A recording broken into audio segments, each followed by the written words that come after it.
Les experts sont sur Atlantique, jusqu'à midi. Une équipe ne se motive pas par décret, elle se met en mouvement lorsqu'elle comprend où elle va, ce qu'on attend d'elle et pourquoi son effort compte. Il y a la confiance, la reconnaissance, l'autonomie, la progression, il y a aussi le défi. La fierté, parfois la provocation bien dosée, cette manière à la Mourinho de piquer un collectif pour réveiller son orgueil. À l'heure de la Coupe du Monde, l'entreprise rappelle parfois le vestiaire. Le talent rassemble, mais l'élan commun fait gagner. Les ressources humaines peuvent créer ce cadre. Nous en parlons ce matin de 10h à midi. Et nous restons ouverts à vos témoignages, à vos avis, toujours au 05 22 95 36 70 ou 80. Nous sommes avec nos deux invités. Nous sommes avec Rita Sebti, nous sommes avec Meriem Lhlou. Rita Sebti qui est fondatrice d'Inspire-H, et nous sommes avec Meriem Lhlou qui est DG de Compétences Plus. Alors nous nous intéressons ce matin au levier pour essayer de motiver ces équipes. Alors quand on parle effectivement de motivation dans l'entreprise, effectivement, on peut établir un cours parallèle avec ce qui se passe sur le terrain. Puisque justement il y a pour le coup c'est nettement mieux. Et alors je disais qu'on peut établir des parallèles entre la façon qu'on a de gérer une équipe et la façon qu'on a bien entendu de motiver ces équipes pour le coup dans l'entreprise. Et de ce point de vue, quand on travaille dans les ressources humaines, j'imagine qu'on ne vient pas sans idée dans sa goguette, puisque si on est embauché ou si on a cette responsabilité-là, une de nos missions, ça consiste tout simplement à essayer de faire en sorte d'avoir le plus d'élan, ou plus d'allant d'une certaine manière, dans l'entreprise, à tout le moins d'atténuer tous les sujets de friction, parce que effectivement, si les paramètres ne sont pas en place, eh bien, ce qu'on peut très rapidement constater, pas seulement en raison de la chaleur excessive, il peut y avoir une forme de désengagement, une forme d'esprit qui est ailleurs, et on essaie de lutter contre cela quand on est une entreprise, parce qu'on essaie d'avoir des gens rigoureux, des gens performants, des gens motivés si possible, ou à tout le moins qui ne soient pas désengagés. Bonjour à vous deux. Non, ton introduction... Non, c'était un peu délicat. Elle slalomait ton introduction, oui. je te voyais.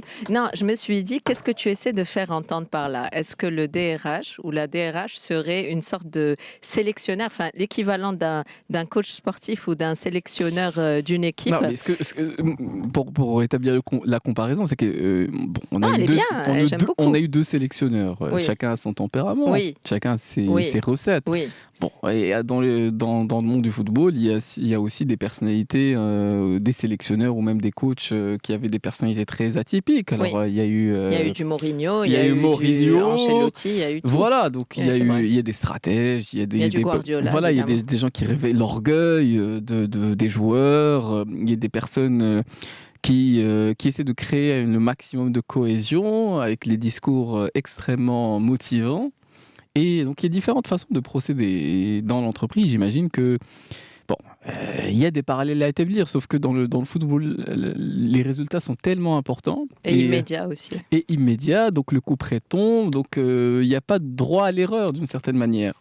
Non, c'est vrai que moi j'adore ce sujet-là, et je pense qu'avec mon amie Rita Sebti, il y a à boire et à manger dans ce sujet-là.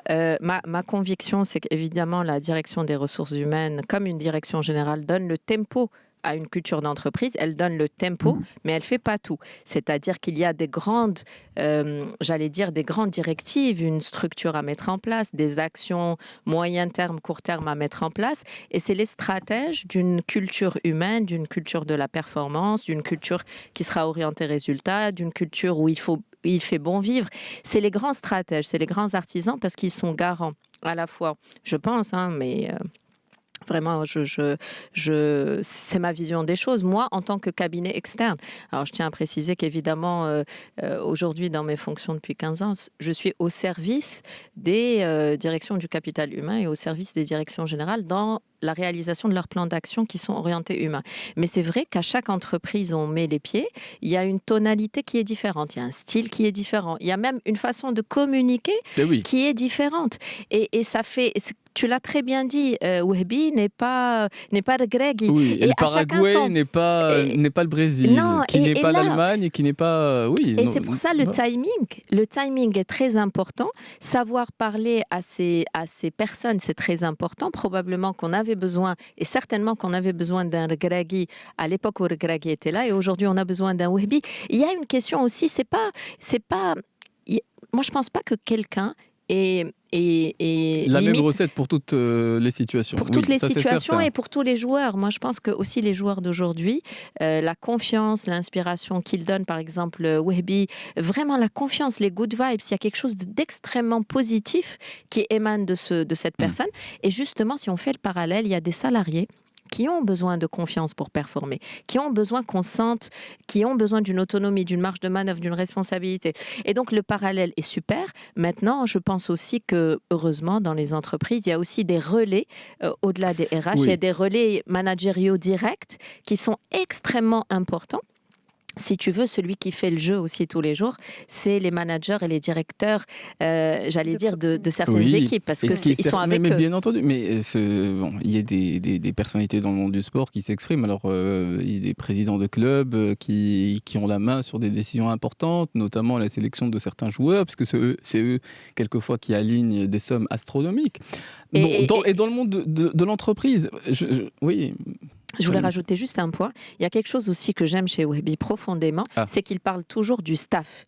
Il dit, moi je suis là, j'observe, etc.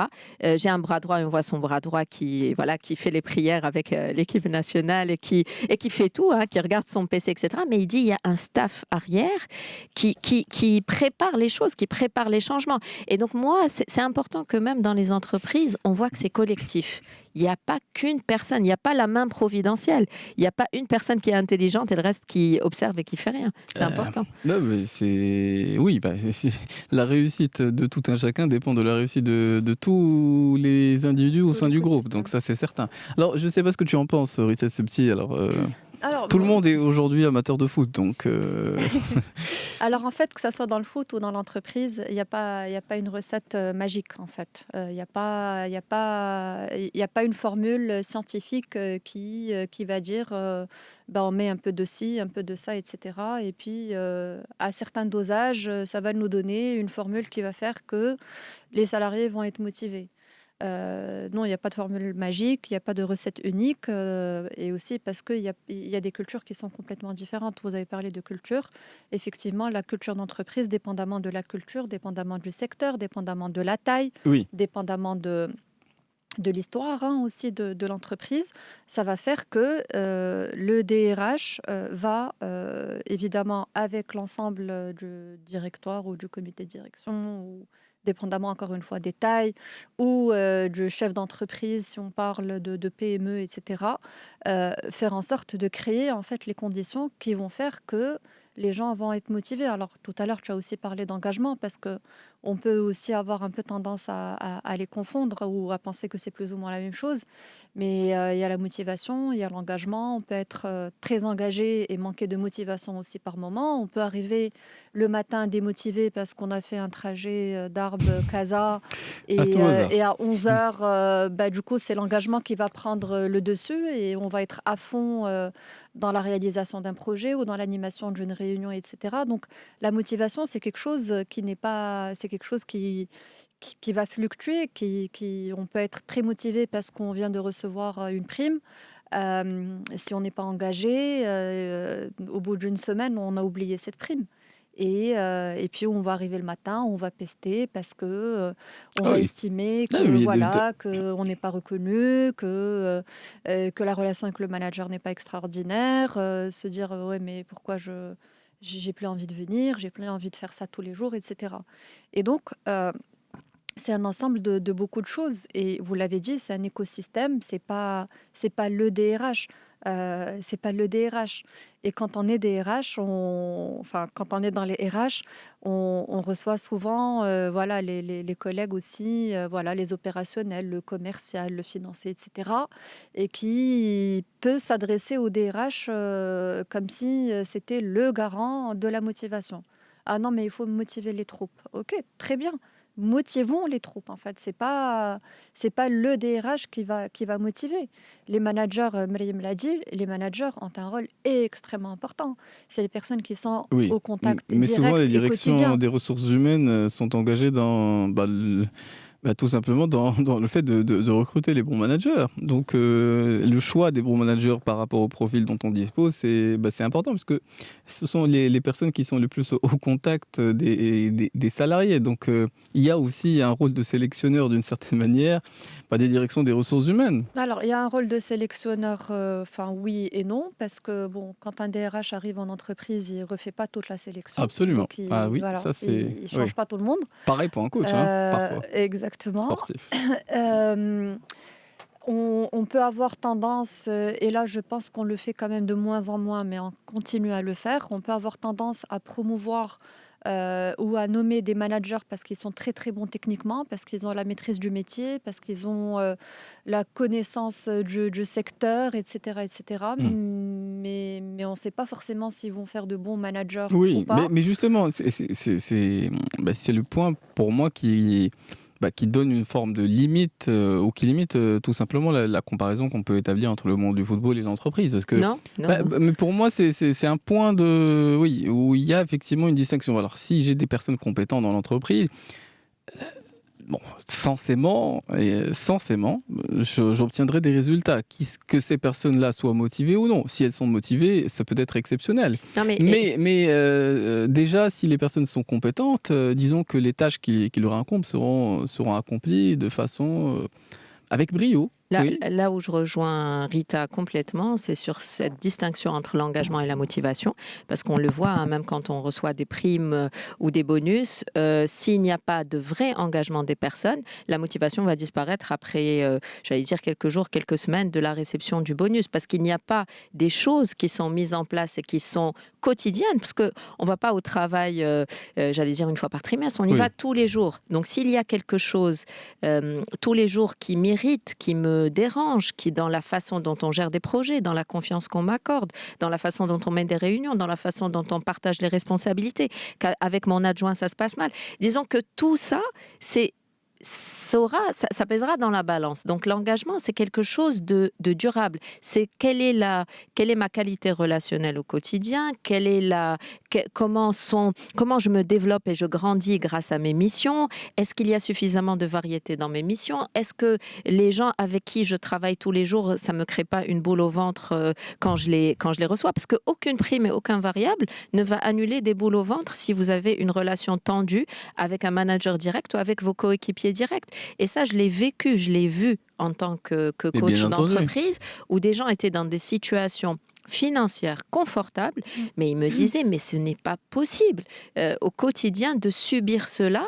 Et donc, ils étaient prêts ou prêtes à revoir leur feuille de route parce qu'il y avait quelque chose qui ne connaît pas à des valeurs, à des principes, à des façons de conduire des projets, etc.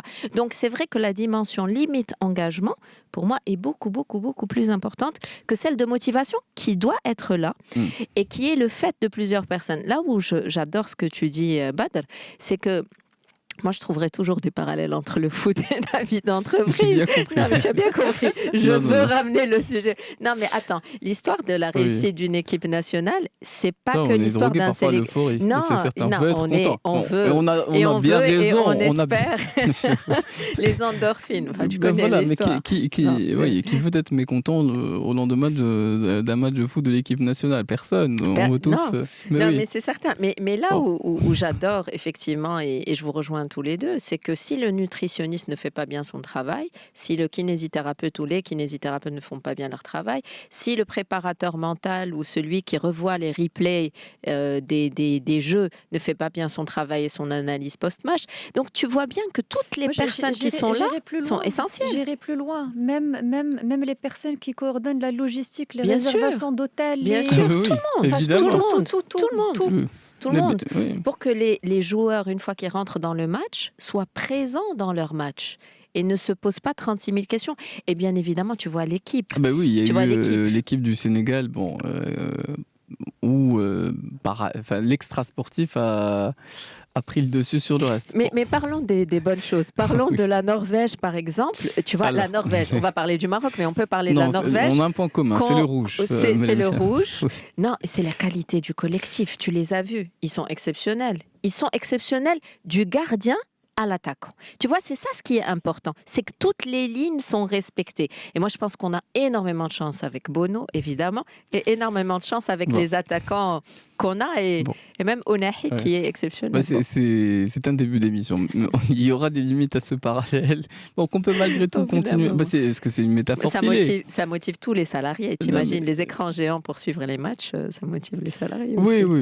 À 23 mais les écrans, c'est même dans les festivals. Du coup, il n'y a pas d'écran géant parce que c'est le soir. Non, mais tu vois. Mais en 2022, on a fait ça en entreprise. Mais oui, on a diffusé des matchs. Mais bien entendu. En journée, on a diffusé des matchs. Et c'était extraordinaire de pouvoir vivre ça collectivement sur son lieu de travail. Ça soude les gens. Ça soude les gens, même à l'extérieur de l'entreprise. Moi, j'ai vu des entreprises qui organisent des tournois de foot aussi. Mais bien sûr. C'est top.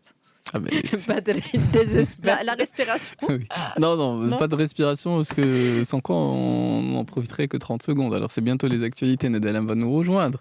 Et on poursuivra la suite de notre émission, bien entendu, après le flash qui nous sera présenté dans quelques minutes. Et ceux qui veulent prendre la parole, partager des avis, on sera à l'écoute toujours au standard au 05 22 95 36 70 ou 80. Ce matin, avec nos invités que je présenterai rapidement, nous sommes avec Rita Sebti, nous sommes avec Meriem Nhlou, et on s'interroge sur la meilleure des manières qu'on a de motiver les troupes. Alors, est-ce que c'est d'abord nécessaire dans les entreprises, puisque censément, si on a des personnes compétentes, des personnes qui savent faire le travail pour lequel elles ont été embauchées, même en faisant le minimum syndical, c'est censé bien tourner d'une certaine manière.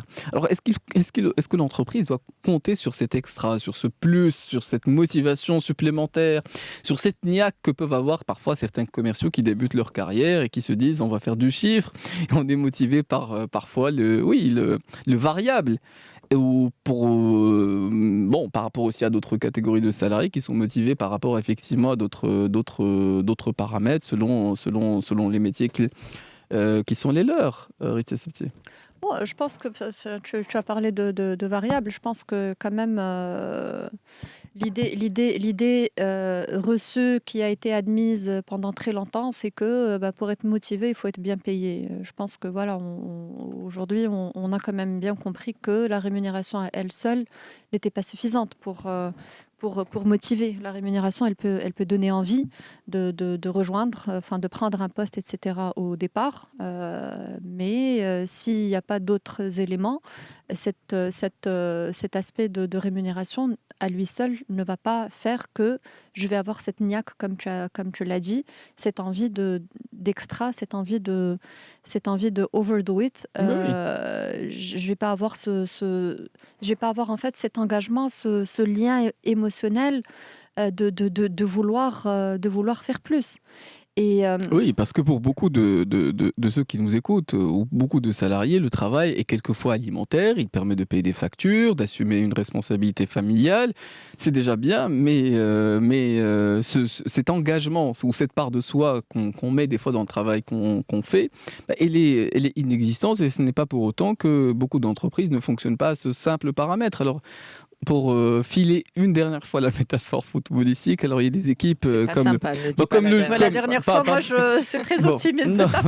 Oui, c'est un peu idéaliste pour le coup. Tu fais de l'hypnose. Non, mais tu fais de l'influence. Il y a des équipes nationales dont on est incapable de citer 3 joueurs. Le Japon a fait des performances remarquées. C'était 8 victoires d'affilée, pas avant la Coupe du Monde et pendant, même s'ils ont perdu contre le Brésil, mais je ne suis pas certain qu'on puisse citer des personnalités, etc. Et pourtant, ils se sont dépassés. Et le collectif, la stratégie, peut-être l'alchimie qu'il y avait entre les joueurs. On peut citer d'autres exemples de la même manière. Et dans beaucoup d'entreprises, s'il y a un élément du rouage qui n'est pas là, ce n'est pas pour autant que le collectif va s'effondrer, parce que le collectif est parfois plus fort que les individualités du collectif, Madame Hello. Mais en fait, je vous rejoins, il n'y a pas que les leviers financiers qui comptent, hein. Même si on a une dizaine de leviers financiers pour motiver les salariés, moi je pense que c'est les leviers non financiers qui vont j'allais dire, bâtir des entreprises et des personnes engagées au sein des entreprises. Parce que quelqu'un qui est engagé, c'est quelqu'un qui a une forme d'attachement psychologique et émotionnel à son travail. Oui. Alors que quelqu'un qui est motivé, c'est quelqu'un qui a du peps, qui peut sourire, qui peut inspirer. C'est hyper important d'être De sourire, oui. de sourire et d'inspirer, d'avoir cette espèce de feu intérieur qui t'emmène vers la réalisation de tes objectifs. Mais si tu es dopé, si ton feu intérieur est uniquement dopé par les leviers financiers, on a un souci. En fait, parce que ça ne peut pas augmenter ad vitam aeternam. Donc les entreprises, elles ont compris ça, elles ont mis en place des plans de développement, elles ont mis en place des leviers autour de la qualité de travail, elles ont mis en place des mécanismes de reconnaissance professionnelle, elles ont mis en place depuis Covid, il faut le dire, et même après Covid, du télétravail, des dispositifs de formation, certifiants ou pas. Et c'est toute cette recette-là, j'allais dire toute cette combinaison-là de facteurs, et c'est pas un seul facteur qui joue, parce qu'ils savent qu'en face d'eux, ils ont des personnes qui sont hétérogènes, qui n'ont pas les mêmes attentes. Un a besoin de plans de formation parce qu'il a envie de grandir intellectuellement, il a envie de développer ses compétences et ses capacités. L'autre a besoin peut-être parce qu'il est à un tournant de sa vie personnelle, peut-être qu'il se marie, peut-être qu'il a des enfants, donc les leviers financiers pour cette personne-là vont être plus importants. Ah, à tout hasard. À Oui. tout hasard, ben oui, évidemment. Ah oui. Et d'autres sont très sensibles à une qualité de vie au travail. Donc, ils vont, tu sais, toutes les entreprises qui ont investi, ne serait-ce que sur des chaises ergonomiques, des plans de travail, de la lumière, de la couleur, des baby-foot, faut le dire, des écrans géants pour suivre les matchs. Enfin, tout ça, c'est sûr que ça participe à la cohésion d'un collectif. Donc, on n'est pas tous obligés de rêver de la même chose ou de vouloir la même chose, mais en face, c'est vrai que les stratèges qui sont en charge de la culture d'une entreprise doivent se dire on a différents groupes, on a des individualités, comment on fait en sorte d'augmenter leur implication et leur satisfaction, parce que qui dit satisfaction, la satisfaction, c'est quand même le baromètre qui nous sert à mesurer si nos actions de motivation et d'engagement ont porté leurs fruits ou pas. Parce que forcément, il faut qu'il y ait des indicateurs pour dire si ce qu'on a mis en place depuis 3 mois, 6 mois, 1 an porte ses fruits ou pas. Oui, bon, et porter ses fruits, c'est la satisfaction, c'est l'implication, c'est mener les projets jusqu'au bout. Et c'est une performance, c'est arriver à des résultats concrets et tangibles, qu'on soit dans une direction commerciale, recouvrement ou financière. Tu vois. Non, mais moi, je le traduis dans les faits de façon très simple. Alors, quand il y a cette dimension supplémentaire, d'engagement supplémentaire d'une certaine manière, ou un investissement d'une personne dans le travail qu'elle accomplit, bon, s'il est sollicité quelquefois, pas toujours, mais quelquefois à 22h, 23h, elle peut répondre à un mail. Si cette dimension-là n'est pas présente, bon, le mail ou la réponse attendra le lendemain ou le surlendemain. Et il n'y aura pas mort d'homme, l'entreprise peut faire du chiffre, peut fonctionner, mais c'est simplement le distinguo que j'établis. Des fois, effectivement, quand une personne avec laquelle on a une affinité, un lien de confiance, elle donne et elle reçoit naturellement. Et effectivement, des fois, cette dimension-là, elle s'établit naturellement. Dans l'entreprise, comment on évalue comment on met en place ce type de process pour avoir, si on en a la volonté, c'est pas nécessairement le cas dans toutes les entreprises, si on en a la volonté d'avoir des personnes extrêmement motivées au travail. Oui, alors, quand tu dis Badr, dans l'entreprise, ça dépend en fait. Ça dépend parce qu'il y a différentes entreprises, différentes tailles d'entreprises, différentes typologies, différents secteurs, etc. Oui. Alors évidemment, si on parle des groupes, des multinationales, des grandes entreprises, même marocaines, etc., on va y retrouver tout ce que Mriem a cité, les parcours de carrière, un dispositif de qualité de vie au travail, de l'évolution, etc., etc. Donc tout ça, on va le retrouver. On va même trouver, alors pour répondre à ta question, comment on va mesurer ça? On va avoir des enquêtes d'engagement. Donc des enquêtes d'engagement qui vont, ça va être un questionnaire en général anonyme qui va être distribué à l'ensemble des collaborateurs dans lequel on va poser certaines questions qui vont nous permettre de mesurer du coup la satisfaction et l'engagement, etc. Et surtout, dans ce questionnaire, il y aura aussi un aspect qualitatif. Donc, on va aussi recevoir des commentaires, en fait, des réponses Et on va avoir des indicateurs quanti et quali qui vont nous permettre, donc en tant que direction RH, en travaillant avec les autres directions, de mettre en place un plan d'action. Donc on va écouter en fait les collaborateurs et on va avoir un plan d'action pour voir là où on est bon et donc capitaliser dessus, continuer dessus, et là où on va avoir des fragilités et pour pouvoir les adresser.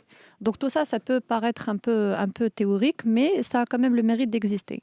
Maintenant, quand on va deep dive dedans, dépendamment de la culture d'entreprise, est-ce que les gens vont vraiment se sentir en confiance? Est-ce qu'ils vont vraiment croire que c'est confidentiel? Est-ce qu'on va vraiment être transparent dans nos réponses?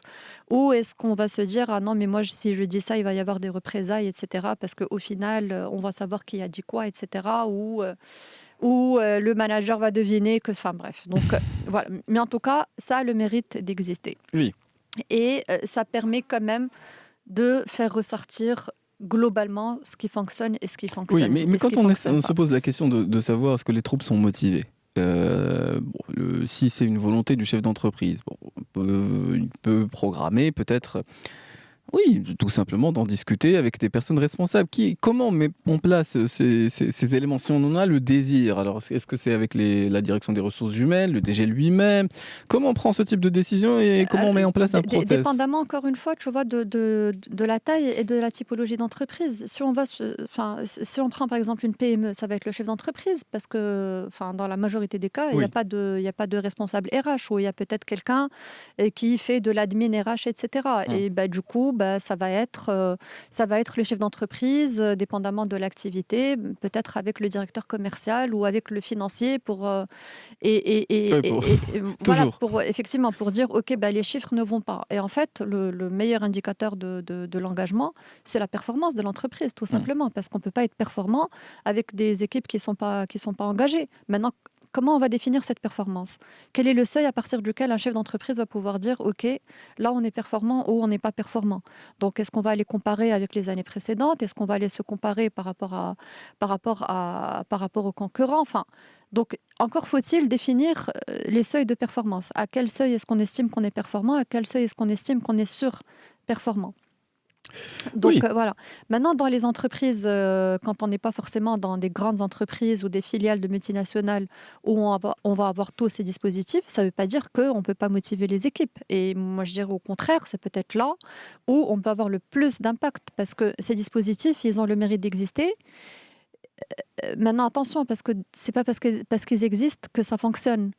Parce que des fois, ils peuvent exister et au contraire casser la motivation parce qu'on va estimer que ces dispositifs ne sont pas forcément bien pilotés ou ils ne sont pas équitables, etc., etc. Maintenant, dans les petites entreprises, dans les moyennes entreprises, même en l'absence même de DRH ou de RRH, etc., on va avoir cette proximité. On va avoir ce chef d'entreprise qui va pouvoir rentrer le matin, saluer les gens, aller remercier les gens directement, aller féliciter quelqu'un, etc. Et ça va peut-être avoir beaucoup plus d'impact que tout un dispositif designé par un des Big Five. Oui, mais bien entendu. Mais ça, mais bien sûr, mais tout est merveilleux sur PowerPoint ou Excel ou je ne sais quel autre, sur écran. Mais parfois, la réalité humaine, de la façon dont les personnes incarnent leurs responsabilités, ça a plus d'impact. Mais moi, je me posais simplement la question. Pas toujours, on a le désir de motiver ses troupes. On se dit, on engage des personnes qui sont compétentes. Et quelquefois, on se dit, c'est bien d'avoir des personnes, sinon motivées, mais du moins qui ont un certain plaisir ou l'envie de travailler, ou qui peuvent tout simplement, sur lesquels je peux compter s'il y a besoin, en l'occurrence, de faire des heures supplémentaires ou d'être là pour travailler sur un projet déterminé. Alors à ce moment-là, quand on prend la décision, qu'est-ce qu'on fait? Mais tu as raison. Parce que je peux avoir les meilleures dispositions d'esprit, la meilleure volonté du monde et parfois buter sur l'impossibilité que j'ai d'aboutir au résultat escompté. C'est-à-dire je peux vouloir motiver les personnes sans pour autant y arriver. Non, bien sûr, et tu as raison. Ça doit pas être juste attention. Est-ce que mes salariés sont démotivés? Attention, est-ce que les troupes sont démotivées ou pas? C'est sûr que les entreprises qui sont les plus performantes sont sensibles à cette expérience collaborateur. C'est-à-dire qu'ils veulent créer une expérience collaborateur complète, du recrutement jusqu'à la promotion des talents, jusqu'au développement des compétences. Pourquoi je te dis ça? Parce que bien sûr que réfléchir au levier financier sans réfléchir au levier non financier, c'est une bêtise. Bien sûr que promouvoir le sentiment d'appartenance, mais avoir des salariés insatisfaits parce qu'ils n'ont pas des salaires convenables au barème du marché ou au barème sectoriel, ça ne marche pas. Il y a des fois des entreprises qui cherchent tout simplement à éviter des départs ou éviter l'insatisfaction de leurs salariés, et ils doivent juste mettre à niveau, par exemple, leur salaire et créer une méritocratie salariale et éviter que certaines personnes au sein de l'entreprise ou certains départements se sentent lésés versus d'autres départements. Donc ça s'arrête à ça. C'est comment maintenir un niveau de satisfaction correct pour nos salariés de sorte à ce qu'ils continuent à être productifs. Mais là où j'ai dit que l'engagement, finalement, est essentiel et durable, alors que la motivation, elle est volatile par définition. Des fois, des gens avec des très très bons salaires ne sont pas motivés pour autant. Mais c'est là où la dimension des valeurs, l'adhésion à une vision d'entreprise, l'adhésion à un plan de développement des entreprises, avoir ce sentiment-là de former un tandem ou une équipe où il y a du respect, il y a plein de situations où véritablement, si on s'intéresse uniquement à l'argent, on voit qu'il y a ces limites. D'ailleurs, ça a été très bien analysé par des économistes il y a fort longtemps. Et c'est pour ça que les entreprises aujourd'hui, il y a un programme de tickets cadeaux, de tickets restaurants, de bons gasoil, d'énormément de choses, parce que face à eux, il y a des gens qui sont très court-termistes dans leur analyse, il y a des gens qui sont très long-termistes, il y a des gens pour qui... Mais quels sont les leviers dont dispose l'entreprise, ou le chef d'entreprise, ou les personnes qui dirigent, parce que c'est vrai que les entreprises ont de tailles différentes. Alors, quels sont les leviers dont dispose l'entreprise La base, c'est sentir, pour moi, quand j'entends cette Gen Z et quand j'entends la Gen Y, c'est se dire, est-ce que déjà dans cette entreprise, il y a des possibilités de promotion ou pas pour moi? Tu sais que bon nombre de personnes quittent des entreprises parce qu'il n'y a pas des possibilités de promotion ou un plan de carrière qui est défini. Donc déjà, définir un plan de carrière pour ses salariés et que les salariés se projettent à court terme et à moyen terme, ça, c'est des leviers super intéressants pour les entreprises. Il y a la formation continue, je pense qu'on en a parlé. Tout ce qui est formation continue, coaching ou mentorat, c'est des leviers hyper importants que beaucoup d'entreprises dans le secteur IT, dans notre pays et ailleurs, travaillent dessus parce que tu as des jeunes qui rentrent, qui sont techniquement très très bons, mais qui ont besoin, qui ne savent pas comment gérer les relations, comment parler en public, comment gérer des réunions, qui ont peur tout simplement de parler devant un commercial ou un client. Certains font des reconversions. Donc c'est vrai que ces moyens-là de coaching et de mentorat rassurent. Il y a une dimension aussi anxiété.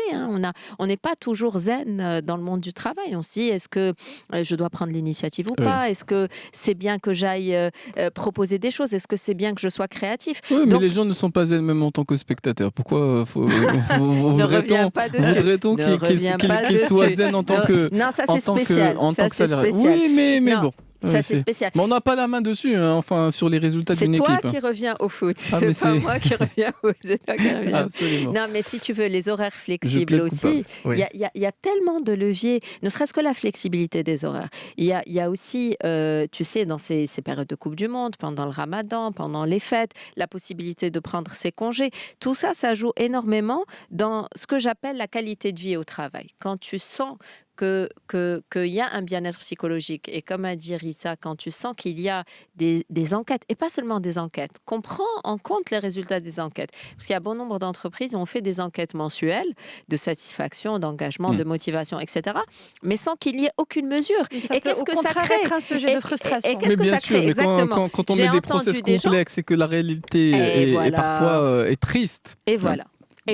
Que les gens sont confrontés à la triste réalité des relations humaines dans leur entreprise, bien entendu qu'il y a ce décalage qui se crée. Et où est-ce qu'on le voit rapidement? Dans le taux de réponse. C'est-à-dire que si les gens répondaient à hauteur de 50% des salariés de l'entreprise répondaient lors des premiers mois de l'entreprise et ont remonté leurs remarques qualitatives, quantitatives, elles n'ont pas été suivies d'actions concrète, le niveau d'engagement baisse. Et si à la fin de l'année, au niveau de vos questionnaires, vous avez un niveau de réponse entre 20 et 30%, posez-vous des questions. Là, on a un reflet très clair dans la réponse au sondage du niveau d'engagement vis-à-vis de l'entreprise. Bon, je ne sais pas comment on peut mesurer le niveau d'engagement. Il y a le niveau aussi d'engagement des auditeurs qui attendent quelquefois la respiration musicale et qu'on décale parfois, puisqu'il est 10h56. On va en profiter dans quelques instants. On reprendra la suite de notre émission des experts dans quelques minutes après après le flash d'information. Et bien sûr, si vous avez des avis à faire entendre, on sera à l'écoute au standard au 05 22 95 36 70 ou 80. Et nous reprenons la suite de notre émission des experts ce matin avec nos invités que je présente à nouveau. Nous sommes avec Rita Sebti, qui est fondatrice d'Inspi et RH, et nous sommes avec Marie Mehlou, qui est DG de Compétences Plus. Et nous nous intéressons au levier dont dispose l'entreprise pour essayer de motiver les troupes. Alors, je le disais, on peut avoir le souhait de faire en sorte d'avoir des personnes avec plus d'allant, plus d'engagement, plus de motivation au travail. Et quelquefois, ne pas parvenir à atteindre cet objectif parce que dans les moyens, il peut y avoir une discordance, un message brouillé. Il peut y avoir aussi des décisions maladroites, des décisions qui ne matchent pas ou qui ne correspondent pas au caractère, entre guillemets, qu'on observe parmi les salariés qu'on a embauchés. Rita Sebti, de ce point de vue, c'est toujours des choses ajustées en fonction des personnes qu'on a en face. Alors, selon les expériences que tu as pu avoir ici ou là, puisque tu as travaillé notamment, entre autres, en tant que DRH, puisque j'essaie de retenir dans des centres d'appel, Rita Sebti, entre autres. Et donc, c'est un milieu difficile. Moi, ce que j'observe, c'est que dès lors qu'on est contraint d'être assis pendant 8 heures dans un métier, entre guillemets, ou de conseil, ou oui, parfois de conseils, parfois de téléconseils, pour le coup, c'est quelque chose d'usant, parce que le corps, il hurle intérieurement, et des fois, on fait en sorte de ne pas l'entendre, puisqu'il faut bien, tout simplement, avoir des revenus à la fin du mois. Oui, alors, pour revenir justement sur cette expérience-là en call center, et je dirais que c'est là, en fait, où la notion de motivation et d'engagement prennent vraiment tout leur sens. Parce que quand on est face à des métiers, disons-le comme tels, qui sont pénibles, où il y a de la Mais oui. pénibilité, parce que c'est ultra structuré, c'est ultra cadré, c'est quand même des métiers qui sont difficiles parce qu'on gère des réclamations tout au long de la journée. Donc en face, Oui, et à l'autre bout parfois, du ceux fil, qu'on a au bout du fil, c'est le Paraguay. en général, oui. En général, ils sont suffisamment frustrés ou énervés pour appeler et pour réclamer, quoi.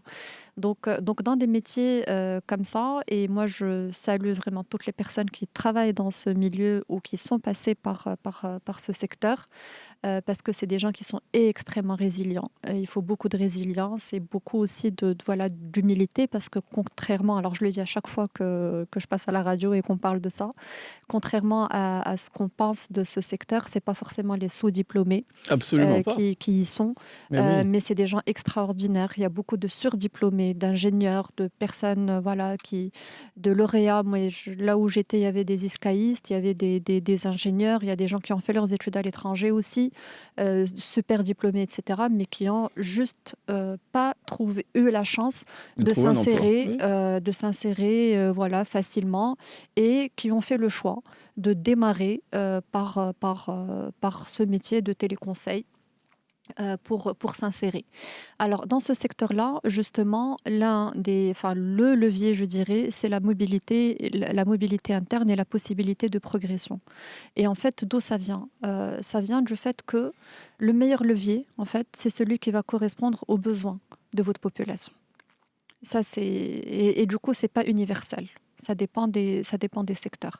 Donc, dans ce métier-là, dans ce secteur-là, on sait que les gens viennent pour chercher un job, en fait, parce qu'ils n'ont pas forcément trouvé mieux ailleurs. L'alternative. Et donc, à partir de là, où on comprend ça, on se dit, OK, une fois qu'on les a intégrés, pour les retenir, parce que c'est aussi un secteur qui est connu pour avoir des taux de turnover extraordinaires. Ah oui.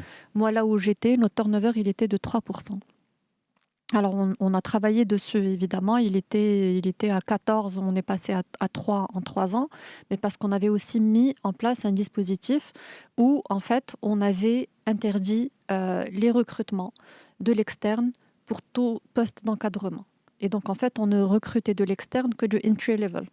Et ensuite, une fois que les gens sont dedans, du coup, il y a tout un dispositif, on a mis en place tout un dispositif d'avancement de carrière, de plan de développement, etc., pour faire que les gens puissent être promus. Et donc, à partir du moment où les gens, en entrant, ils comprennent qu'ils vont ils vont pouvoir progresser, ils vont pouvoir devenir manager, et en fait, ça, c'était pas que des promesses, parce que, alors, c'est bien, on peut avoir des dispositifs et où on dit aux gens, vous allez pouvoir évoluer. Mais en fait, la meilleure preuve de ce dispositif, c'est les cas réels. Donc, quand quelqu'un rentre et qu'il voit que son manager ou le manager de l'équipe d'à côté, on lui dit qu'en fait, il y a 6 mois, il était téléconseiller comme lui, et au bout de 6 mois, il a postulé et il a pu devenir manager, et il se dit, OK, ça veut dire que moi aussi, je peux faire ça. Ça veut dire que moi aussi, j'aurai la possibilité. Et donc, c'est un dispositif qui était extrêmement vivant. Et dans ce secteur-là, c'était le premier levier. C'était le développement des compétences, le développement de carrière et la promesse d'une évolution qui était en fait à la portée des gens. Donc c'était le statut et la rémunération, j'imagine qui. Oui. Alors, je dirais beaucoup plus le statut que la rémunération, parce que c'est une population qui avait besoin de reconnaissance, en fait. Et donc, cette reconnaissance-là, parce que, vous savez, les gens, alors on faisait des family days. Et il y avait des gens... C'est-à-dire des journées, familles, où les gens étaient libres où en fait, on invitait les gens à venir avec leur famille. Et c'était libre, donc on pouvait ramener un parent, un enfant, un conjoint, enfin tous à la fois. Et c'était une journée qui était animée autour de la famille, avec des animations, etc. Et pourquoi on avait mis ça en place? C'est pour que les gens se sentent libres et qu'ils puissent aussi faire venir leur famille et voir dans quel cadre ils travaillent. Et qu'il n'y ait plus justement cette, je mets ça entre parenthèses, cette honte de Khaddam Gher centre d'appel. Et en fait, on le voyait, on le voyait parce que certains, par exemple, on voyait des gens qui invitaient personne et on leur disait, mais pourquoi il n'y a personne? Et ils disaient, ouais, عرفتي تكون عندي شي خدمة نيت وداك الساعات عاد نجي معايا العائلة. Bon, Aniska, son père est enseignant à l'ISKE. Bon, il aura des difficultés à ramener son père, ça c'est certain. Mais en fait, ça, on l'a vu évoluer au fur et à mesure. Parce que le fait que les gens viennent, qu'ils voient que, en fait, voilà, il y a quand même une superbe ambiance, il y a un cadre de travail voilà, qui est bien. Et en fait, ça donnait aussi aux gens la possibilité de faire un peu la paix avec cette partie, avec leur histoire. Et donc, le levier ici, c'était la rémunération. Oui, elle était importante, mais sachant que quand même, dans l'école Saint-Heure, on peut être téléconseiller et très, très bien gagner sa vie. On peut être téléconseiller, si on fait de la vente, on peut toucher mieux que son manager. D'accord, donc ça existe dans l'école Saint-Heure. Donc c'était pas uniquement la rémunération, mais c'était aussi le statut, la reconnaissance, de pouvoir passer à manager, de pouvoir. Et puis moi dans le comité de direction, entre le moment où j'ai intégré et le moment où j'ai quitté, on avait un membre du comité de direction au moment où j'ai intégré elle était téléconseillère, et en quittant, moi au moment où j'ai quitté, elle faisait partie du comité de direction. Et donc, en 5 ans, elle a gravi tous les échelons jusqu'à être membre du comité de direction. Bon, ça, c'est des fois, effectivement, des exemples valent mieux que 1000 discours. Et c'est la raison pour laquelle j'orientais un peu la conversation dans ce sens. Parce que souvent, quand les choses sont incarnées, les choses sont plus parlantes. En fait, c'est exactement ça, Badr. Moi, je dirais que l'ennemi, vraiment l'ennemi de la motivation et de l'engagement, c'est très, très simple. L'incohérence. Oui, ça c'est certain. L'incohérence. On peut avoir tous les dispositifs qu'on veut. On peut avoir des dispositifs financiers, etc. On peut avoir des dispositifs conçus par des super cabinets de conseil, etc. L'esprit humain n'aime pas les discours contradictoires encore ou les signaux brouillés. Encore moins avec ces nouvelles générations. L'être humain, il lutte contre la dissonance cognitive en permanence. C'est un mécanisme de survie. Ce qui va venir perturber ou court-circuiter nos neurones, parce que la dissonance crée un court-circuit limite psychologique, et on déteste ça. Ouais, on déteste ça. Il y a qu'à voir, tu vois, par exemple, ceux qui fument, tu vois, tu leur parles. Évidemment ils vont te dire, oui, mais c'est fumer, on peut mourir de tout, on peut mourir d'un accident, on peut mourir de tout. Il y a des gens qui, à 80 ans, ils ont fumé toute leur vie et ils n'ont rien eu. Donc, c'est un mécanisme, quand j'entends ce type de discours, c'est un mécanisme qui montre à quel point l'être humain est attaché à la cohérence, à quel point il lutte, il trouve des arguments pour justifier ses actions et lutter contre la dissonance cognitive. Moi, je rejoins ce que vous C'est une dites. très belle explication de la mauvaise foi. Non, oui, exactement. Ils vont tout faire pour dire, tu vois, j'avais raison. Bon, ne jugeons pas les femmes. Non. Non, on juge personne. On juge personne, mais c'est pour montrer à quel point on l'être est dans un humain. pays où une Non. personne qui veut acheter une cigarette, des fois le vendeur lui dit le yafo. Donc c'est Exactement. pour dire. Non, Bah oui. et tu Oui. sais, Exactement. et tu sais, je pense qu'elle existe partout, cette dissonance cognitive, Oui. dans la politique, dans la vie de famille, dans les écoles, partout. Tu avais une question pour Les moi? leviers, parce qu'on essaie de les incarner pour motiver ses équipes. Alors, mesdames et messieurs. les leviers, c'est Il vrai. fallait citer des exemples, oui. Parce que J'insiste c'est sur- toujours sectoriel, c'est toujours en fonction, Ouais. pour le coup, de la population qu'on a en face. Et les attentes ne sont pas les mêmes en fonction des critères générationnels, des critères sectoriels, des critères de formation, que sais-je encore. Il y a beaucoup de leviers, et c'est vrai que c'est très sectoriel, évidemment. Certains parleront d'horaires flexibles, certains parleront de qualité de vie au travail, certains parleront... C'est vrai que plus on va dans des grandes entreprises, très honnêtement, qui se benchmarkent avec l'international, plus on va sur des choses comme je veux une salle de sport en entreprise, je veux des programmes de santé, je veux des événements d'entreprise, je veux un team building par an, je veux... Plus, si tu veux, c'est une course à l'excellence qui drive vers le haut et qui est très intéressante. Si on est dans un contexte de Coupe du Monde, bien évidemment, c'est une distribution de maillots qu'on peut imaginer, voire de billets d'avion pour aller à Boston voir un quart de finale France-Maroc. oui, ça Tout est possible. oui. Tout est possible. Oui. Mais revenons à la réalité. Ça peut être des quiz avec des... L'atterrissage ça est très bon. ça peut être des quiz avec des récompenses, avec des bons C'est à ça qu'on d'achat. reconnaît un professionnel. Oui. Non, mais évidemment, non, c'est vrai qu'en 2022, et c'est Oui. vrai que les horaires participaient, on avait la diffusion des matchs sur écran géant, on en a parlé, on a aménagé les horaires de travail pour que les uns et les autres puissent profiter de cette ambiance Coupe du Monde. On avait même décoré les bureaux aux couleurs du Maroc, de la Coupe du Monde, etc. Mais si tu veux, il y a ce côté-là où j'autorise, parce que je l'ai vu lorsque le match Pays-Bas-Maroc s'était joué, j'ai vu les gens porter des maillots du Maroc. On avait organisé un workshop entreprise pour une banque privée, pour parler de choses très concrètes, et où c'est des personnes qui sont là, qui gèrent des sujets sérieux, des financiers, avec des interlocuteurs sérieux. La moitié de la salle était avec le maillot du Maroc, de manière très claire. Ça, c'est Et magnifique. c'était justifié. Et là aussi, c'est parce qu'ils savent qu'il y a un C'est au mindset. lendemain du match. Non, c'était le jour du match. Ah, le jour du match. C'est pour ça que quand on a... Les gens ont gardé leur maillot s'ils avaient célébré. Non, je plaisante. Mais même le lendemain du match, tu voyais les gens. Et ça, ces autorisations-là, même dans des métiers très codifiés. Oui, bien sûr. Mais même dans des métiers très codifiés, je te jure qu'il y en a qui ont mené des réunions Teams. C'est vrai que avec, dans une avec banque le maillot privée, du Maroc. dans une banque privée, c'est vrai que Oui, il y a des le costume, codes. cravate, Dans une banque, dans l'absolu, on sait qu'il y a des codes, il y a des tailleurs, des codes vestimentaires, etc., des codes d'apparence. Dans une banque privée, j'imagine encore plus. Mais il y avait ce côté-là, flexibilité. Et tu sais pas à quel point, justement, les managers marquent des points par cette flexibilité, que ce soit sur l'horaire, que ce soit sur le vestimentaire, que ce soit sur allons-y, regardons-le ensemble, que ce soit sur la distribution de drapeaux, d'écharpes, de casquettes. En fait, il y a eu tellement de choses. Et je reviens à une tendance de fond qui a vu le jour, moi je trouve au Maroc, mais partout dans le monde, c'est des défis sportifs entreprises. C'est avec la vague de ces marathons, de ces semi-marathons, de ces courses à pied, de ces Ironman, tu vois une tendance de fond, même la multiplication d'événements sportifs avec des sponsors et des distributions de maillots, ça montre à quel point que ça crée un ciment entre les salariés qui s'entraînent ensemble, qui vont courir ensemble avec les maillots de leur boîte, en portant les logos de leur boîte. Tu sais pas à quel point ça fédère les gens, mais ça fédère par le haut, parce que finalement, quelqu'un qui est entraîné, c'est quelqu'un qui est investi pleinement, quelqu'un qui porte les couleurs de son entreprise, même pour s'entraîner avec ses copains, etc. C'est quelqu'un qui est investi pleinement dans la vie de son entreprise et son rayonnement d'image.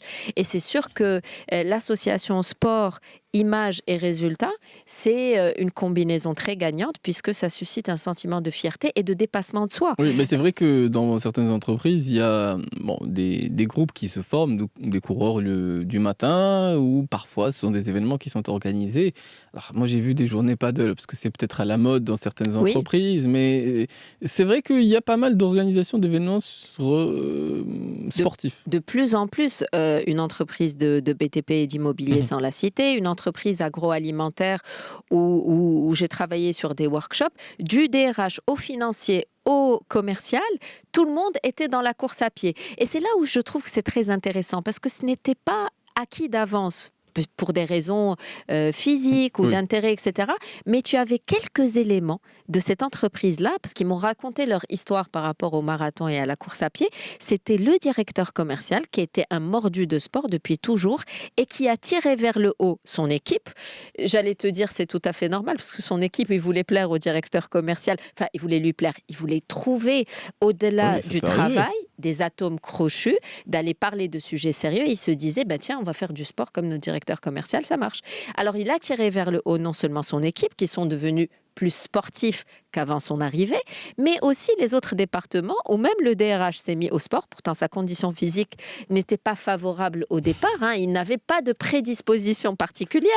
Et il le disait lui-même. Et j'ai trouvé ça extrêmement beau. Et un exemple encore plus de deux personnes qui souffraient de diabète et de presque obésité.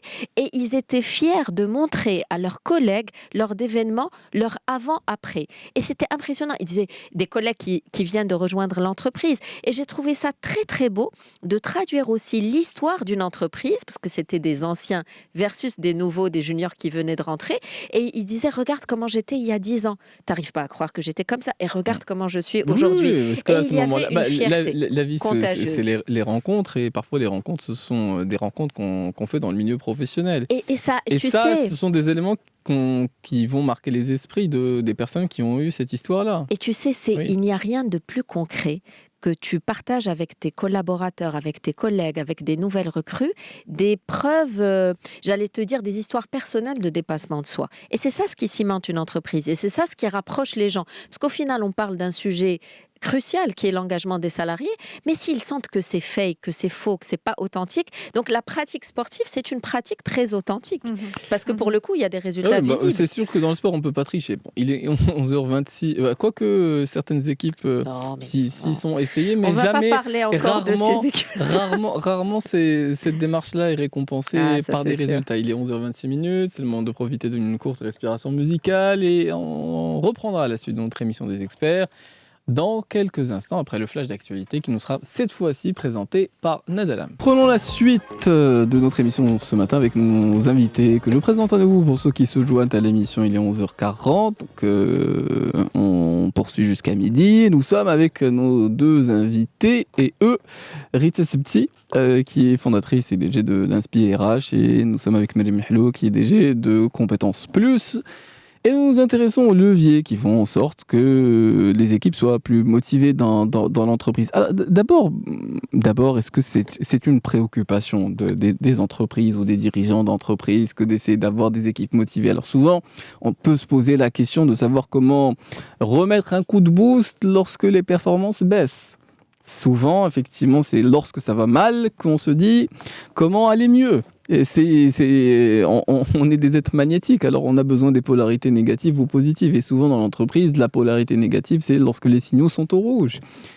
Oui. Et oui, quelquefois, on se dit, est-ce qu'on peut rattraper cette affaire? Est-ce qu'on peut agir dessus? Souvent quand ça s'est dégradé. Et la réponse n'est pas toujours positive. C'est moins qu'on puisse dire, Rita Sebti. Alors, la préoccupation d'un chef d'entreprise, ça va être la performance. Et oui. La première préoccupation, ça va être la performance. Donc, quand on est très performant, etc., on cherche à être encore plus performant. On ne se pose pas forcément de questions. On se dit, on dit que ça marche. si on est bon, ça veut dire que c'est bon. Et puis voilà. Maintenant, effectivement, quand ça ne va pas, alors comment déjà on mesure ça ne va pas? Est-ce que ça ne va pas par rapport à quoi? Par rapport à l'année précédente? Par rapport à une dynamique qu'on voit sur le marché et où on voit que, mais chez nous, ça ne progresse pas, etc. Donc, il faut déjà identifier quand est-ce que ça commence à ne pas aller et ne pas attendre que ça n'aille pas du tout. Et à partir de là, se poser les questions de, OK, alors est-ce que c'est le produit, enfin, dépendamment encore une fois du secteur, est-ce qu'on vend du conseil, est-ce qu'on vend du service, est-ce qu'on est dans l'industrie, est-ce qu'on fabrique, etc., etc. Et donc, se poser la question de qu'est-ce qui fait qu'on est moins performant. Donc, est-ce que c'est le produit, est-ce que, du coup, est-ce que c'est la production, est-ce que c'est si on est dans la production, est-ce que c'est les machines, si on est dans le service, OK, ça veut dire que c'est les gens. Maintenant, voilà, se poser la question de est-ce que c'est le produit, est-ce que c'est la machine ou est-ce que c'est les gens, ou ça peut être aussi, ça peut être les trois aussi en même temps. Maintenant, dans le service, c'est encore plus direct parce qu'au final, dans le service, qu'est-ce qu'on vend? Alors, nous, dans le call center, on parlait de symétrie des attentions. En fait, la symétrie des attentions, c'est quoi? C'est très simple et ça, on le mesurait parce qu'un des indicateurs de performance, c'était la satisfaction des clients qu'on mesurait. Et en face de ça, on mesurait la satisfaction des collaborateurs à travers des enquêtes internes. Et on voyait une symétrie extrêmement claire entre la satisfaction des clients et la satisfaction des collaborateurs. Et ça se mesurait au niveau de, pas uniquement chez nous au Maroc, mais au niveau de tous les call centers du groupe. Et il y a une corrélation extrêmement directe entre les deux, parce que surtout quand on est dans les services, un collaborateur qui n'est pas si une bien, personne se sent utile, je vais même pas dire heureux, mais un collaborateur qui se sent pas bien dans son quotidien, il va pas forcément pouvoir faire en sorte que le client à qui ce service va être destiné va être content. Et donc, nous, les RH, on nous a, alors quand on parlait, le bonheur en entreprise, moi, c'est vraiment pas quelque chose à laquelle j'adhère, parce que d'abord, je pars du principe que le bonheur, c'est une question qui est extrêmement personnelle, et enlever ce pouvoir à la personne pour le donner à l'entreprise, je trouve ça très réducteur. Mais voilà, parlons que de bien-être. Et moi, j'ai toujours dit, je disais toujours à mon boss, au DG, je lui dis, écoutez, on ne peut pas faire en sorte que les gens soient heureux, c'est pas quelque chose qui nous appartient, mais par contre, faisons en sorte qu'ils ne soient pas malheureux au travail. C'est déjà très très bien qu'on se fixe cet objectif. Parce qu'on ne peut peut-être pas rendre les gens heureux, mais par contre, en entreprise, on peut les rendre malheureux.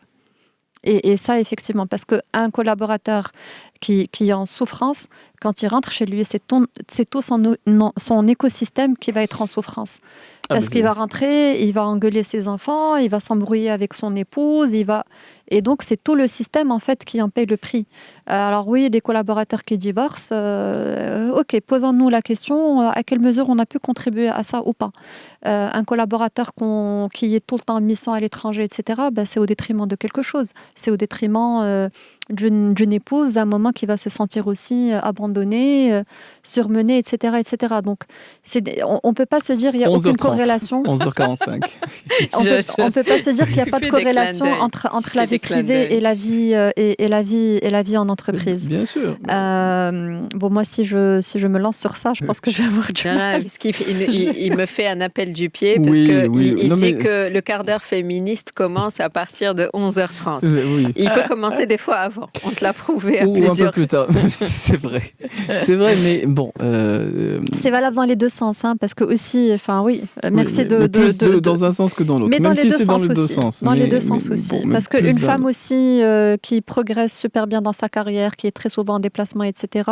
Mais il y a des hommes qui n'acceptent pas de vivre avec des femmes qui ont une rémunération, une progression. Ça se fait aussi au détriment d'une vie privée. Oui, donc, mais bien.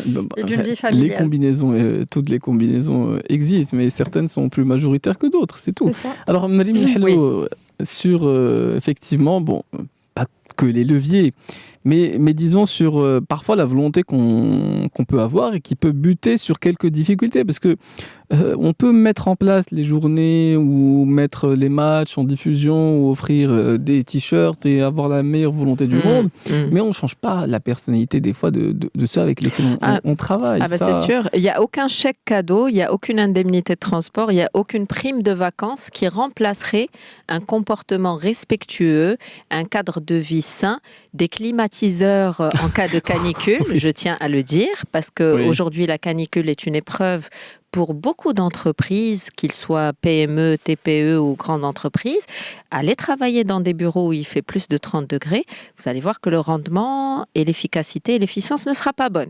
Et donc même à l'étranger, certains ont pu libérer des salariés en leur accordant plus de télétravail parce que c'était irrespirable ou parce que l'entreprise n'était pas assez préparée ou prête à avoir des conditions de travail. Là, on parle santé, on parle concret, mais clairement, la canicule est un facteur qui peut démotiver. Bien sûr, mais les tester tous les ans. S'il n'y a pas de distributeur d'eau, non mais je le sais. Aujourd'hui, il y a plus de pression au travail, c'est pour ça qu'on se pose ce Non, je le sais, et c'est pour revenir à ce que tu disais. Oui.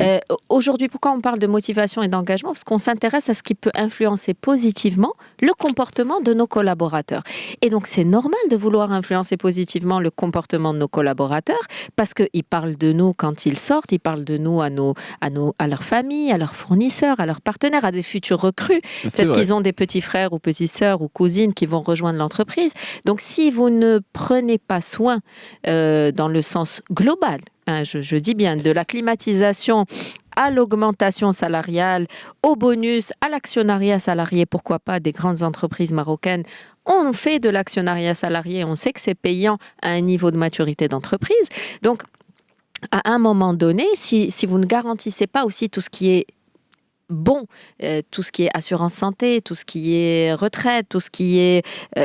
tout ça, ça doit être pensé de manière 360 pour que le collègue se sente en sécurité, pour que votre collaborateur se sente en sécurité, se projette dans l'avenir. Si ces conditions-là sont réunies, c'est sûr que vous n'aurez pas besoin de distribuer forcément des drapeaux et des maillots du Maroc. Absolument. Mais si vous le faites... on peut distribuer la parole aux auditeurs. Mais si vous le faites, Oui. des drapeaux, des maillots du Maroc, des écrans géants, mieux, oui. c'est encore mieux. On va donner la parole à Siabila qui patientait depuis quelques minutes, qui est avec nous au bout du fil et qu'on salue. Et par la même occasion, bonjour à vous Siabila. Bonjour mesdames. Bonjour Sidi. Je vous adore toutes les deux, sincèrement. Ça, c'est une belle déclaration. Vous dites tout ce qu'il faut dire.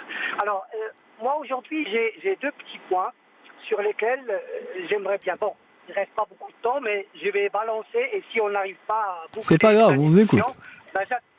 J'attendrai la semaine prochaine. Alors, la première chose, c'est que lorsqu'il y a une discordance entre les patrons et les RH, vous savez, chacun tient un langage. Et lorsque vous arrivez pour un premier entretien d'embauche et tout, vous sentez ça. Et des fois, il y a même le directeur financier qui met sa main dans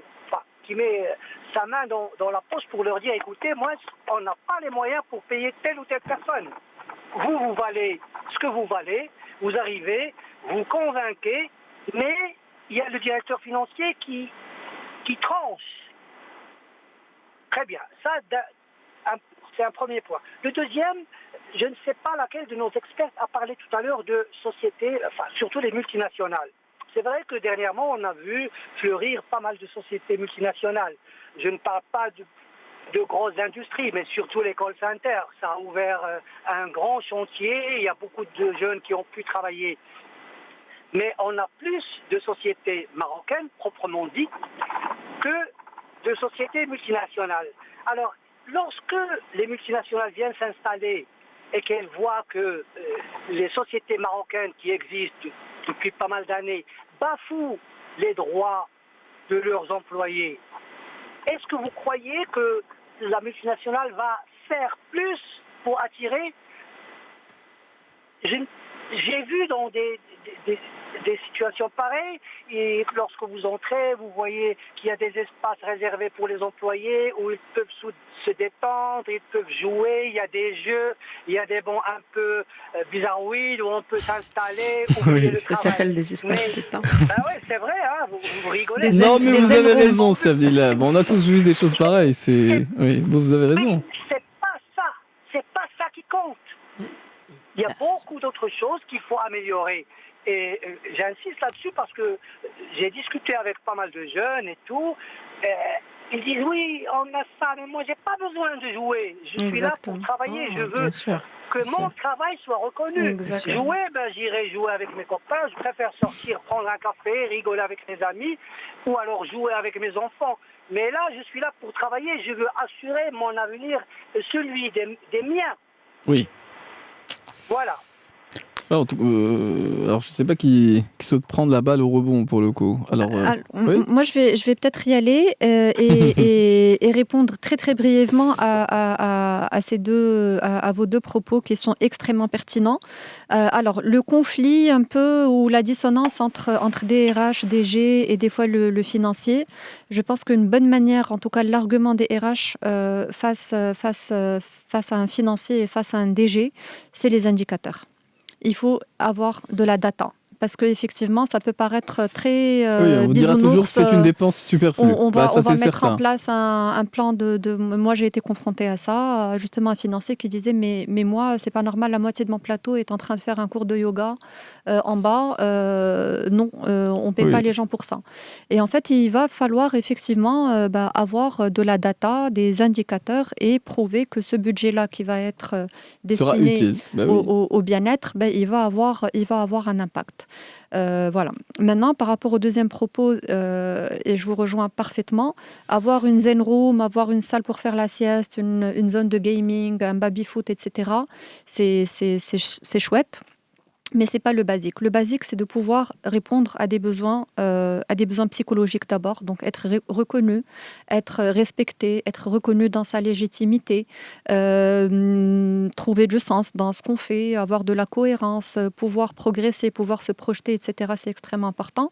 Maintenant, le reste, comme on dit, Bdareja, c'est le khadra fawq ta'am. Si en plus il y a des commodités qui sont sympas, c'est bien. Maintenant, je dis juste attention par contre aux entreprises qui mettent ça en place. Vous élevez le niveau d'exigence de vos collaborateurs. Parce que c'est effectivement, ils vont se dire, avant d'aller nous mettre le baby-foot, donc voilà, quand on s'inscrit dans cette dynamique, ça fait que... Oui, c'est un chemin périlleux. Voilà. Alors, le mot de conclusion, parce qu'on arrive au terme de l'émission de ce matin. Alors, le mot de conclusion... Le mot de conclusion, il fait référence à un atelier que j'anime des fois en team building, ça s'appelle l'exercice de la tour. Et l'exercice de la tour, c'est la suivante, je l'appelle le Marshmallow Challenge, c'est l'idée de faire construire par des équipes ou des groupes la tour la plus haute et la plus stable. Et en fait, il y en a qui se lancent vers le côté haut de la tour en oubliant le côté stable. Et le côté stable, c'est les fondamentaux, c'est les bases. Donc, il y en a qui veulent construire la tour la plus haute parce qu'ils veulent gagner le défi. Ils ne construisent pas la tour avec leur corps. Mais non, pas avec leur corps. Bon, je te raconterai, ça peut être du papier, parce que des spaghettis, des chamallows. Parfois inadaptés à l'exercice. Non, et puis certains seront favorisés s'ils ont le corps d'Erling Haaland ou d'autres. Ah oui. Je ne pouvais pas m'en empêcher. Clin d'œil foot de la voyais venir. Ou Bono, ou Yacine Bono, qu'on aime. On appelle ça une passe décisive. On envoie plein de bisous et d'encouragement pour, bien évidemment, le quart de finale. J'allais dire la demi-finale, Hadef El Zouin, Inch'Allah. Donc, je te disais, je reviens. Oui. Et donc, si les bases et les fondamentaux, on les oublie, si on ne garantit pas des choses très importantes aujourd'hui aux yeux des salariés, le respect des valeurs, des conditions d'hygiène acceptables, des conditions de travail acceptables, des relations, monter en niveau des managers, on ne monte pas en niveau des managers juste pour leur expertise technique ou leur performance. Si ce ne sont pas des gens qui savent gérer l'humain, soit on les accompagne, soit on ne fait pas leur promotion. Mais on n'envoie pas les gens au casse-pipe, que ce soit pour la personne ou pour ses équipes, s'ils ne sont pas bien accompagnés. Effectivement, on va réfléchir à tout ce qui est team building, baby-foot, billard, écran géant, match de foot, billets vers Boston. J'ai vu dans des universités extrêmement renommées, c'est vrai, des salles de gaming. Et là, c'est vrai que ça on peut, mais si les fondamentaux sont là. Oui, mais bon, ce qu'on peut pas, c'est de continuer à disposer du studio. Je vous remercie toutes deux pour votre présence avec nous ce matin. On se retrouvera demain pour d'autres thématiques et bientôt, nos collègues se présenteront au studio pour nous présenter pour le coup le journal d'actualité en langue arabe.